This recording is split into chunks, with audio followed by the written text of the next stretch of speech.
Programang ito ay rated SPG, striktong patnubay at gabay ng magulang ang kailangan. Mag-ama laban sa mag-ama ang magaganap. Sa matinding bakbakan at delikadong sitwasyon magkakakilala ang mag-amang Ramon at Tanggol.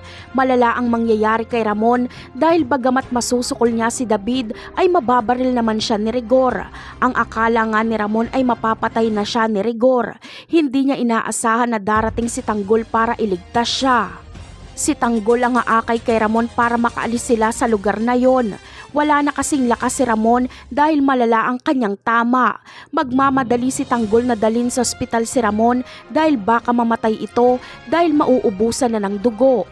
Pero nakakapagsalita pa si Ramon at hindi siya magpapadala sa ospital.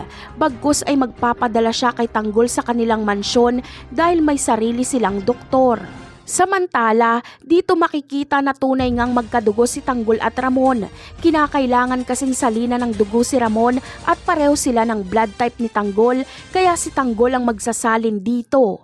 Siguradong manghang-mangha si Don Julio kapag makita niya si Tanggol dahil maaalala niya dito ang kabataan ni Ramon.